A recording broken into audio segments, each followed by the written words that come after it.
join with computer. Okay, maybe now you can hear me.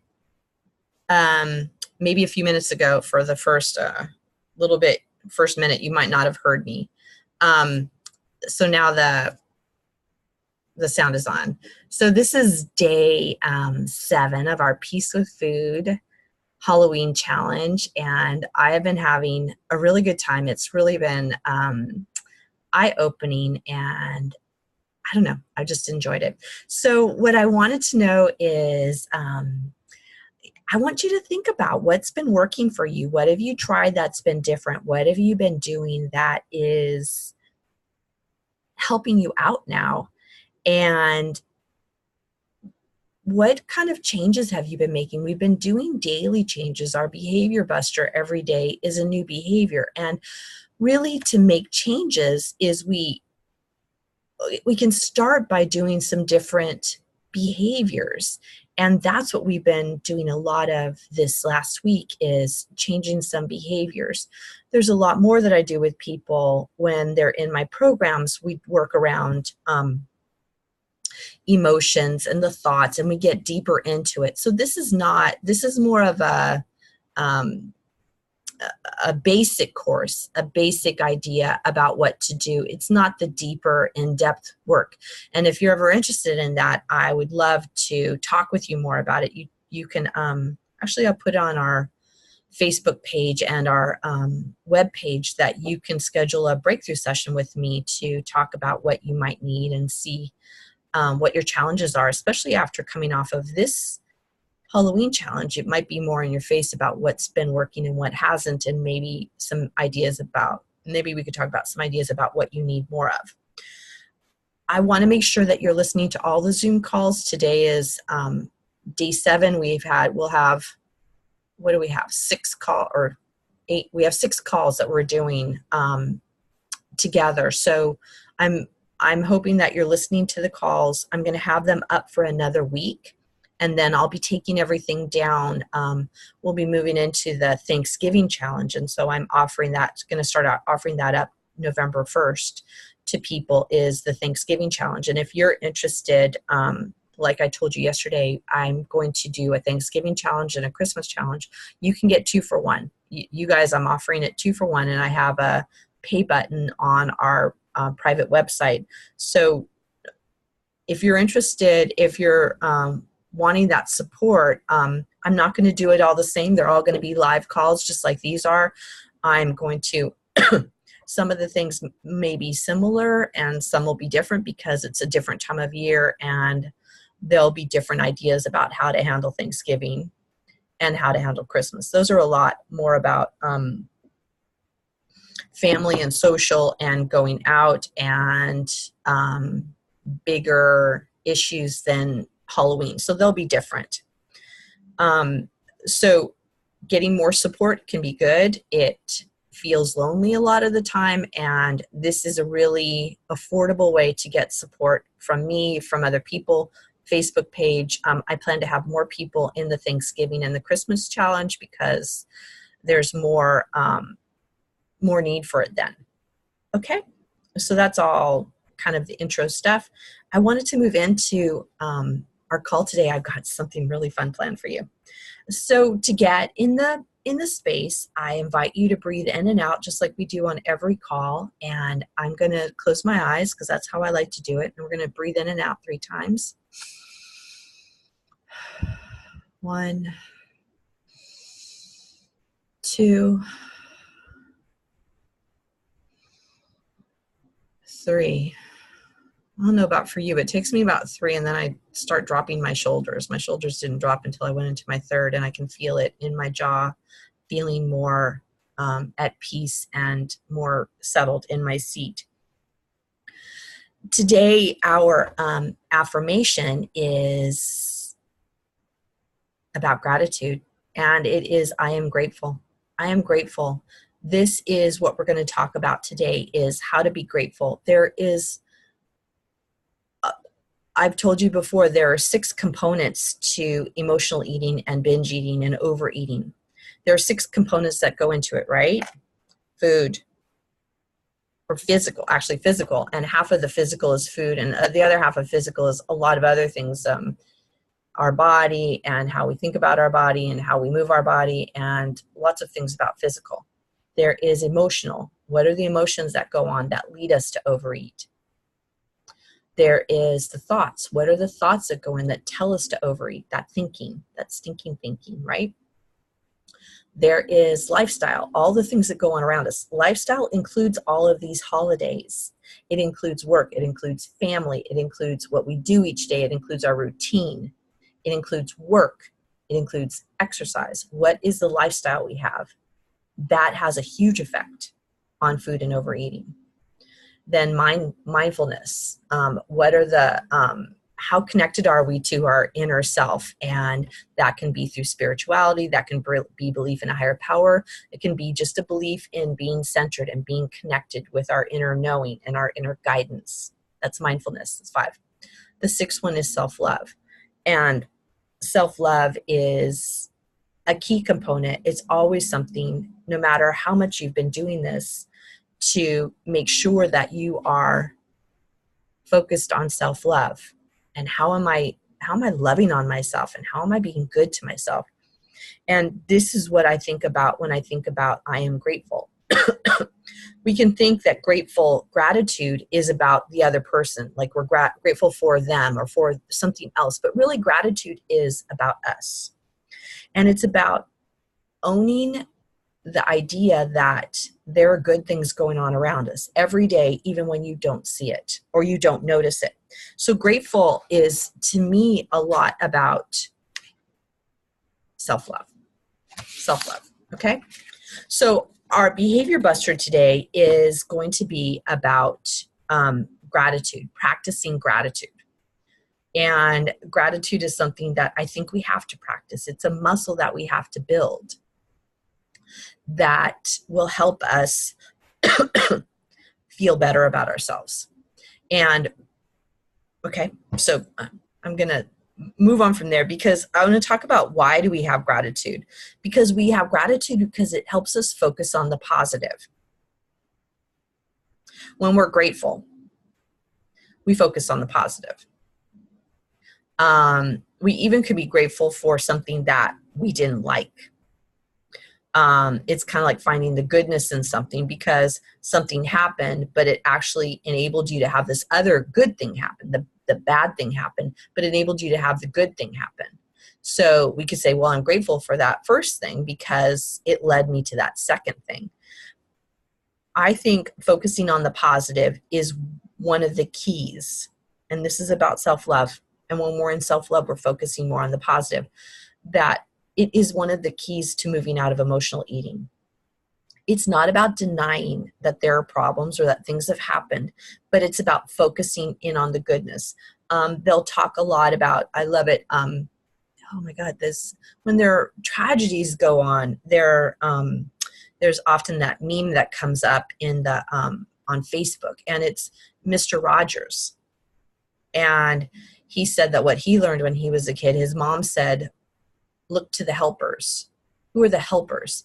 And that even when there's a tragedy that goes on, there are helpers. There are people that rush in. And then, so we could focus on the negative of the tragedy, this thing happened, and feel really bad about it. Or we could instead focus on the helpers and who was kind and who was good and who was caring and who came out despite all of the hardship there was to make something happen. So it can be a opportunity, and it actually, if you notice it, if you focus on that gratitude, you focus on positivity, and positivity increases. What happens with gratitude is also decreases negativity, right? Because what we're focused on builds. What we're focused on builds actually more emotions inside of us. So if I'm more focused on the positive and what was good about a situation, I feel happy. If I focus on what's negative and what's wrong with everything, I feel upset and overwhelmed and overloaded, which leads to overeating. Because we can use food to manage those uncomfortable feelings. So gratitude increases the positive, decreases the negative. Okay. It's also, gratitude to me is like when we do affirmations, we do it to increase our focus on the good. So gratitude is like an affirmation, focusing on this thing. Oh, thank you for that. Gratitude, right? It's like an affirmation of the goodness. We want more of that. I promise you. And if you don't agree with me, take it to the page and do it in some journaling about what you think about this, because I think it would be an interesting idea for you to consider. Also, send me an email. Send me an email if you don't think that this feels right for you. I'd love to hear about it. Gratitude is also about looking at the silver lining in any situation. And I know that that's tough to see. Sometimes there are things that are really sad and tragic that happens, but what's the silver lining in it? That's another way to think about gratitude, is what is the silver lining in this? And I promise, even with really tough situations, really horrible situations, there's a silver lining within it. There's something.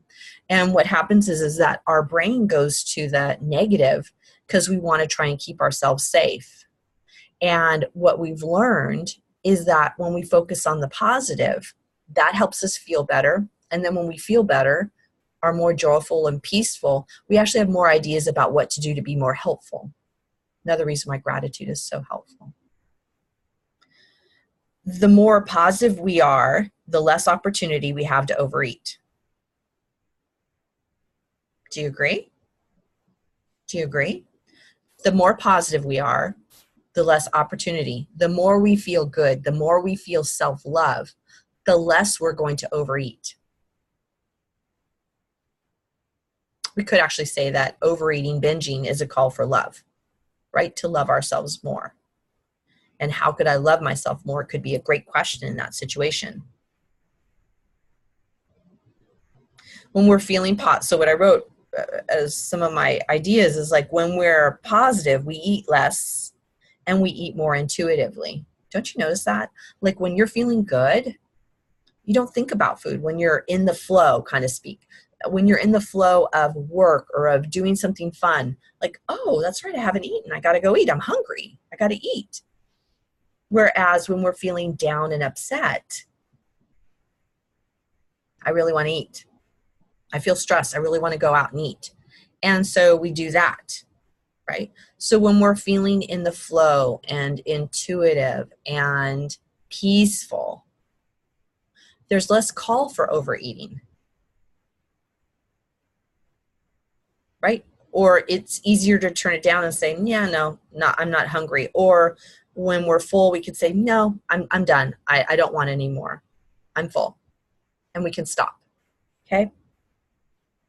Also, as we're more grateful and positive, we're more connected to our bodies. And the more connected we are to our bodies, the more we eat intuitively, the more we know when we're hungry, what we want to eat, what will satisfy our body, and we'll know when to stop. We'll know what we need because we're in touch with ourselves.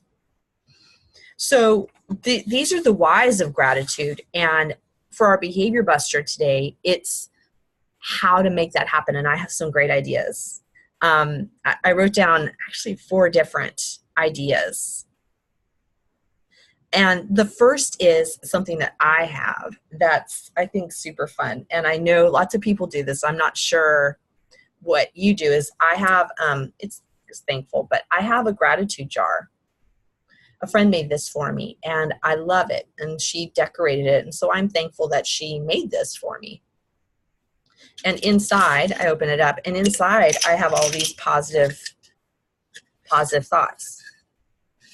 Actually, what I do is my daughter writes me little love letters, and I don't want to get rid of them, so I put them in here in my gratitude jar, in my thankful jar. I think she calls it thankful, but in my gratitude jar.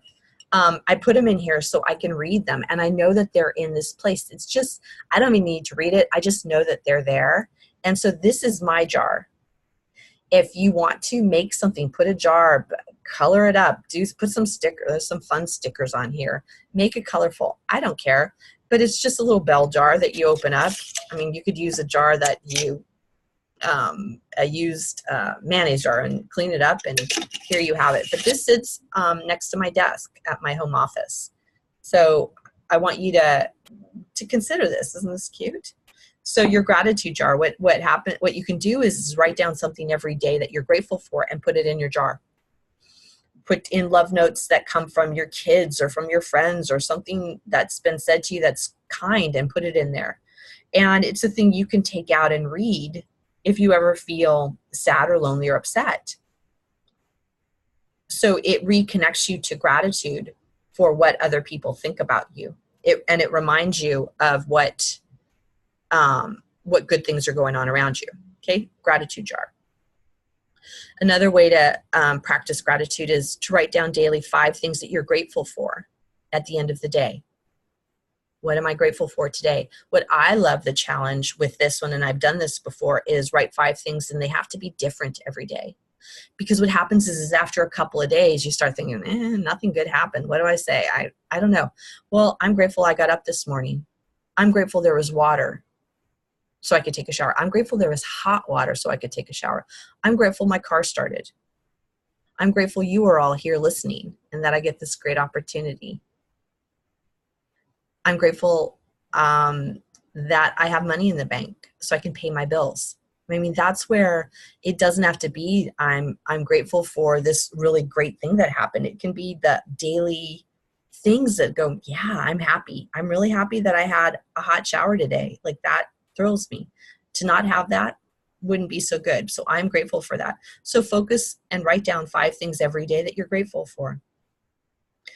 What happens is that gives you more of an idea of all the wonderful things that happen every day. I remember I knew somebody who he had this big old 3-ring binder, or I'm sorry, it was a spiral binder, and he would just write down 5 things. And years he would do it, and he just kept writing more things and more things and more things. I mean, maybe after a while he repeated it, but it wasn't a daily, he would find 5 things, and he had this thick 3 spiral binder that he would do that with. Do that. Another thing to do is to do a gratitude journal and just write every day all the things that you're seeing. It's kind of similar to the 5 things, but it can be just more like in a narrative form. Write in your gratitude journal what things you're happy about. Another thing that I like to do, that's actually a way I practice gratitude a lot, is I say thank you in my head. Like I'll do that when I find a penny on the ground. It's like, oh, look there, thank you. I say thank you. And oh my gosh, we got here on time, thank you. I just say thank you. Obviously I say it to people, but I just say it a lot inside myself. Like, I notice the things that are good and say thank you. Say thank you. These are some things that are good. Just what is your way to practice gratitude, and how can you bring more gratitude in on a daily basis? I am grateful, and start owning the gratitude of what you have. I'm glad I have a laptop today so I can come to you more remotely. I'm actually thankful there is internet. It doesn't always work 100%, but dang, this is super cool. So today, figure out what your gratitude practice is going to be, right?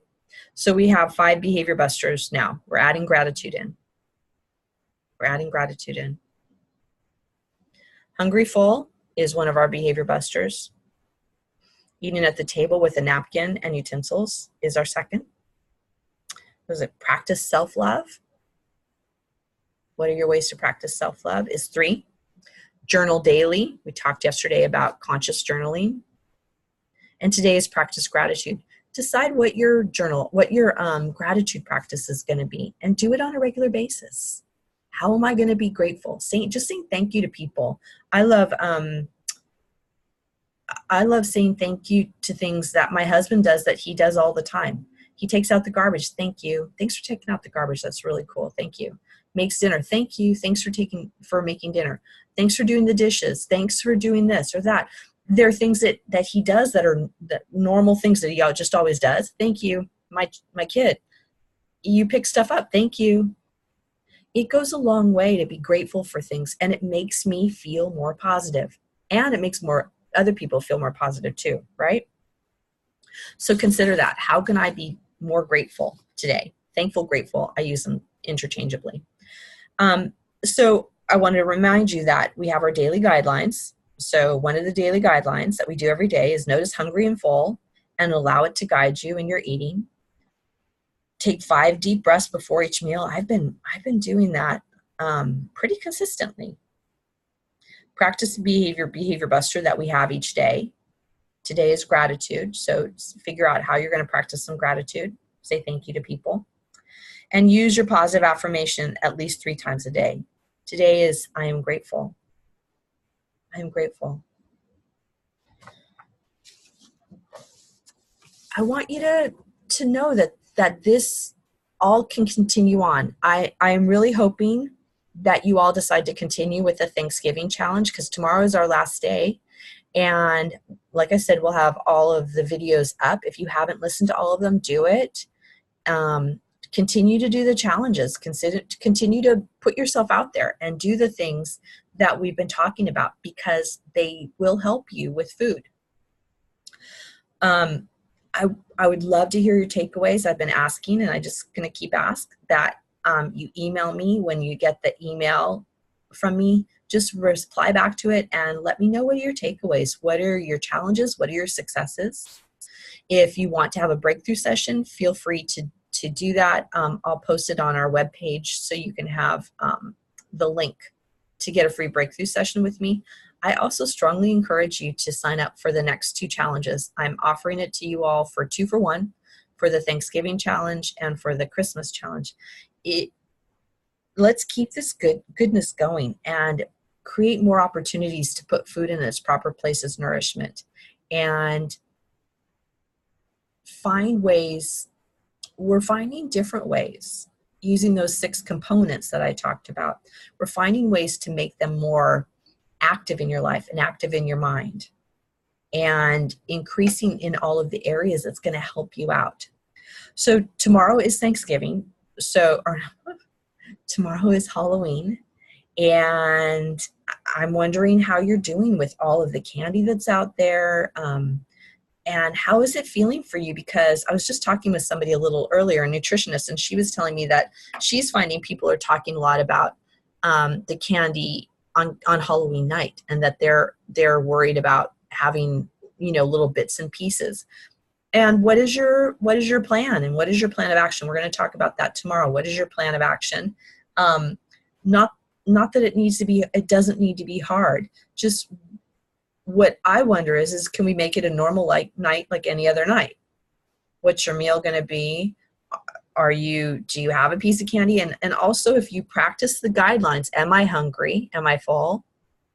Am I sitting down? Am I using a napkin, utensils? Even with a piece of candy, yes, sit down at the table, open it up, have a napkin, and eat. Enjoy it. Take deep breaths. What are we saying? 5 deep breaths before you eat. I promise it will be a different experience, rather than mindlessly grabbing out of the bowl and just eating as you keep opening the door or giving candy to kids. So practice the things that we've been doing, and it can keep you more centered. Okay, we're going to talk more about this tomorrow. Tomorrow's our last Zoom call, and I will post the call right afterwards. I hope that you can come live, and I know you can do this. I know you've got this, and I am here to support you, and we're together for another day, and I plan to be there with you. I know you've got this. I know you can be peaceful and have that peace with food, and that Halloween does not have to be a challenge for you anymore. This is Kim McLaughlin, and I'm going to say goodbye for now, and I will talk to you all tomorrow. Bye.